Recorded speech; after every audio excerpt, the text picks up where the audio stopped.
తాకట్లో ఉన్న మీ బంగారాన్ని విడిపించి ఆ రోజు ఆన్లైన్ రేటుకి కొంటాం. Sharma gold company.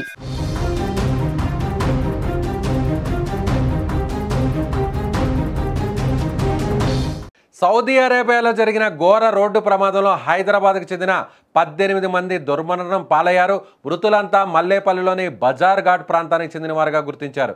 మృతులుగా గుర్తించిన వారిలో రేష్మా బేగం, రహమత్ బి, షెహనాజ్ బేగం, గానియా బేగం, కదీర్ మహమ్మద్, మస్జూద్ మౌలానా, షోయబ్ మహమ్మద్, సోహెల్ మహమ్మద్, మస్తాన్ మహమ్మద్, పర్వీన్ బేగం, జకియా బేగం, షాకత్ బేగం, ఫర్హీన్ బేగం, జహాన్ బేగం, మహమ్మద్ మంజూర్, మహమ్మద్ అతీత్తో పాటు మరో 2 ఉన్నట్లు సమాచారం.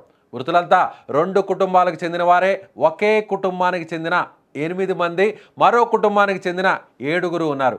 8 మందిలో మహమ్మద్ అబ్దుల్ షోయబ్ అనే యువకుడు ప్రాణాలతో బయటపడ్డాడు. ప్రస్తుతం యువకుడు హాస్పిటల్లో చికిత్స పొందుతున్నాడు. మిగిలిన 7 చనిపోయినట్లుగా గుర్తించారు. అలాగే మరో కుటుంబానికి చెందిన 7 కూడా ఈ ప్రమాదంలో ప్రాణాలు కోల్పోయారు. వారికి సంబంధించి ఎలాంటి సమాచారం అందకపోవడంతో చనిపోయినట్లుగా కుటుంబ సభ్యులు భావిస్తున్నారు. ఘటన జరిగిన దగ్గర నుంచి ఆ 7 అందుబాటులో లేకుండా పోయారు. నవంబర్ 9న ట్రావెల్స్ నుంచి 20 మంది ఫ్లై జోన్ నుంచి మరో 24 మంది మక్కాకు బయలుదేరి వెళ్లారు. మక్కాలో దర్శనం తర్వాత మదీనాకు 40 మంది బయలుదేరగా 4 మాత్రమే మక్కాలో ఉండిపోయారు. ఇక ఈ ప్రమాదంలో ఒకరు ప్రాణాలతో బయటపడగా మిగిలిన 39 మంది చనిపోయినట్లుగా కుటుంబ సభ్యులు భావిస్తున్నారు. యాత్ర విజయవంతంగా పూర్తి చేసుకొని తిరుగు ప్రయాణంలో మదీనాకు వెళ్తున్నటువంటి సమయంలోనే ఈ ప్రమాదం జరగడం తీవ్ర విషాదాన్ని నింపింది. మదీనాకు 25 కిలోమీటర్ల దూరంలో బస్సును డీజిల్ ట్యాంకర్ ఢీకొట్టడంతో ఈ ఘోరం చోటు చేసుకుంది. బస్సు డీజిల్ ట్యాంకర్ ఢీకొనడంతో ఈ భయంకరమైన ప్రమాదం జరిగింది. ముఖ్యంగా హైదరాబాద్కు సంబంధించినటువంటి 2 కుటుంబాలకు సంబంధించినటువంటి వ్యక్తులే చనిపోవడం నిజంగా బాధాకరం.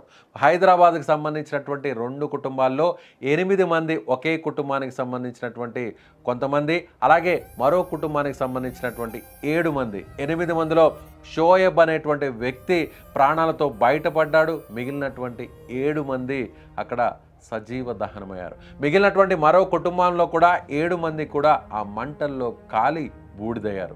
సో ముఖ్యంగా మహిళలు కూడా, పురుషులతో పాటు మహిళలు కూడా ఈ ప్రమాదంలో చనిపోయినట్టుగా తెలుస్తుంది. మీరు స్క్రీన్ మీద చూడొచ్చు. సో హైదరాబాద్ నుంచి మక్కాకు వెళ్ళి మక్కాలో సందర్శన పూర్తి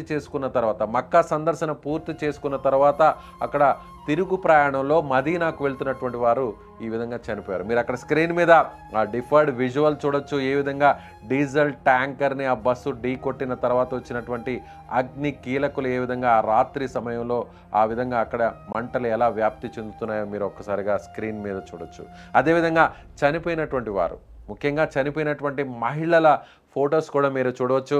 హైదరాబాద్కి సంబంధించినటువంటి 2 కుటుంబాలు ఈ ప్రమాదంలో చనిపోవడం, కుటుంబానికి సంబంధించినటువంటి మొత్తం అందరు వ్యక్తులు కూడా చనిపోవడం, అందులో కేవలం ఒక వ్యక్తి మాత్రమే ప్రాణాలతో బయటపడ్డాడు. సో ప్రాణాలతో బయటపడినటువంటి వ్యక్తి షోయబ్. ఎస్, మీరు స్క్రీన్ మీద చూడొచ్చు. ప్రమాదంలో స్వల్ప గాయాలతో బయటపడినటువంటి షోయబ్ ఒకే కుటుంబానికి సంబంధించినటువంటి 8 మంది వెళితే అందులో షోయబ్ ఒక్కడే ప్రాణాలతో బయటపడ్డాడు. మిగిలినటువంటి 7 మంది కూడా చనిపోయారు.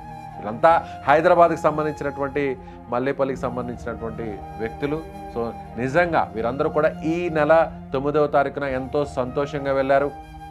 పవిత్రమైనటువంటి మక్కా మదీనా సందర్శనకు వెళ్ళినటువంటి ఈ కుటుంబాలు, 2 కుటుంబాలు కూడా ఇప్పుడు కుటుంబంలో ఉన్నటువంటి అందరినీ కోల్పోవడంతో, సర్వస్వం కోల్పోవడంతో ఇప్పుడు ఆ కుటుంబానికి సంబంధించిన వారెవ్వరు కూడా మిగలకపోవడంతో సో కుటుంబ సభ్యులు, బంధువులందరూ కూడా ఇప్పుడు శోక సముద్రంలో మునిగిపోయారు.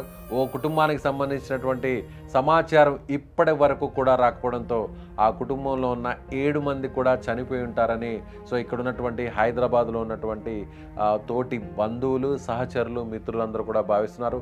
ప్రస్తుతం వారికి సంబంధించినటువంటి ఎలాంటి ఇన్ఫర్మేషన్ లేకపోవడంతో, వాళ్ళ మొబైల్ ఫోన్స్ పనిచేయకపోవడంతో, వాళ్ళ దగ్గర నుంచి క్షేమ సమాచారం రాకపోవడంతో వాళ్ళు కూడా చనిపోయి ఉంటారని సో ఇక్కడ ఉన్నటువంటి బంధువులు అయితే చెప్తున్నారు.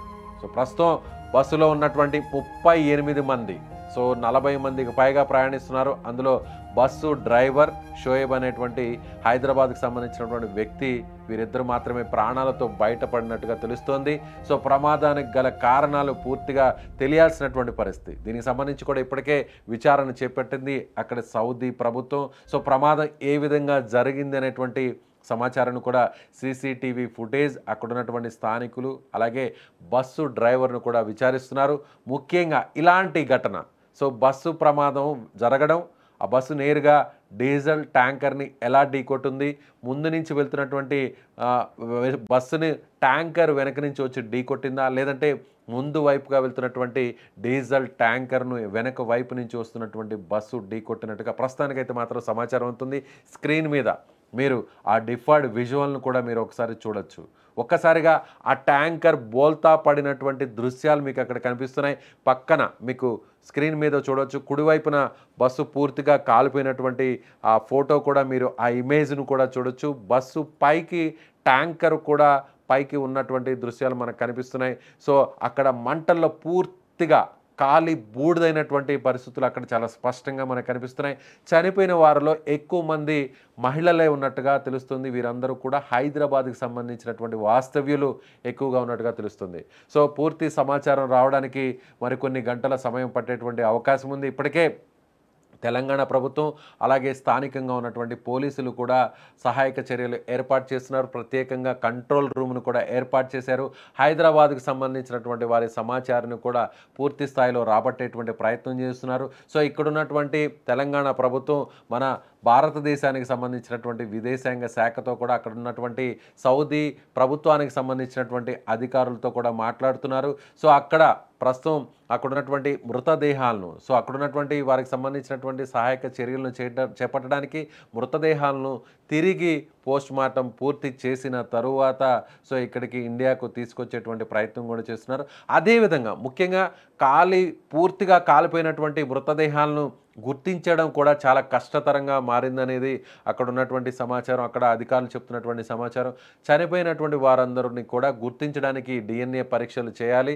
సో వీరిని డిఎన్ఏ పరీక్షల్ని ఎలా చేయాలనేది, అంటే ఇక్కడ ఉన్నటువంటి హైదరాబాద్లో ఉన్నటువంటి వారి మిగిలినటువంటి కుటుంబ సభ్యుల నుంచి ఆ సమాచారాన్ని, ఆ పరీక్షలను నిర్వహించి ఆ డేటాను కలెక్ట్ చేస్తారా ఏంటి అనేది కూడా మరికొన్ని గంటల్లో కూడా ఒక స్పష్టత వచ్చేటువంటి అవకాశం ఉంది. ఒకవేళ పూర్తిగా మంటల్లో పూర్తిగా కాలిపోయి ఉంటే, సో ఆ మృతదేహాల్ని గుర్తుపట్టలేని విధంగా ఉంటే మాత్రం ఖచ్చితంగా ఇక్కడి నుంచి ఆ కుటుంబ సభ్యులను, వాళ్ళ బంధువులను అక్కడికి దగ్గరగా ఉన్నటువంటి రక్త సంబంధికులను అక్కడికి పంపించి వారి ద్వారా డిఎన్ఏ టెస్ట్ను చేసేటువంటి అవకాశం ఉంది. లేదంటే ఇక్కడి నుంచి కొన్ని నమూనాలను సేకరించి సౌదీకి పంపించేటువంటి పరిస్థితులు ఉంటాయి. సో ఇదంతా పూర్తవడానికి కొన్ని రోజుల సమయం పట్టేటువంటి అవకాశం ఉంది. ఆ తర్వాతే అక్కడ ఉన్నటువంటి వారి సంబంధించిన మృతదేహాలను ఇండియాకు, ఆ తర్వాత హైదరాబాద్కు తీసుకొచ్చేటువంటి అవకాశం ఉంది. లేదంటే అక్కడే ఖననం చేస్తారనేది కూడా ఒక క్లారిటీ రావట్లేదు. సో ప్రస్తుతానికైతే మాత్రం ప్రమాదానికి సంబంధించినటువంటి కొంత సమాచారాన్ని మాత్రమే అక్కడ ఉన్నటువంటి అధికారులు వివరించారు. చనిపోయినటువంటి వారి పేర్లను, వారికి సంబంధించినటువంటి వివరాలను కూడా తెలియజేశారు. ఇందులో మన హైదరాబాద్కి సంబంధించినటువంటి ఒక కుటుంబంలోని షోయబ్ అనేటువంటి ఒక వ్యక్తి మాత్రమే ప్రాణాలతో బయటపడ్డాడు. సో ఆ వ్యక్తి ఇచ్చేటువంటి సమాచారం మేరకు మిగిలినటువంటి తదుపరి కార్యక్రమాన్ని కూడా అధికారులు పూర్తి చేసేటువంటి అవకాశం ఉంది. ఇటీవల వరుసగా జరుగుతున్నటువంటి ప్రమాదాలు తెలుగు రాష్ట్రాల్లో, అటు కర్నూలు ప్రమాదం, ఆ తర్వాత తెలంగాణ పరిధిలో ఉన్నటువంటి చేవెళ్లలో జరిగినటువంటి ప్రమాదం, ఆ తర్వాత మహారాష్ట్రలో జరిగినటువంటి ప్రమాదం, ఇలా వరుస ప్రమాదాలు చాలామంది అందులో ప్రయాణిస్తున్నటువంటి ప్రయాణికులను బలిగొంటున్నటువంటి పరిస్థితులు మనం చూసాం. సో మీరేమనుకుంటున్నారు? ఎంతో సంతోషంగా పవిత్రంగా వెళ్ళి అక్కడ మక్కా సందర్శనను పూర్తి చేసుకొని మదీనాకు వెళ్ళి తిరుగు ప్రయాణం కావాల్సినటువంటి వీరందరూ కూడా, ఈ 2 కుటుంబాలు కూడా ఇలా అగ్ని కీలకల్లో, ఇలా మంటల్లో చిక్కుకొని ప్రాణాలు పోగొట్టుకోవడం నిజంగా బాధాకరం. సో మీరేమనుకుంటున్నారో మీ అభిప్రాయాన్ని ఖచ్చితంగా కామెంట్ రూపంలో తెలియచేయండి.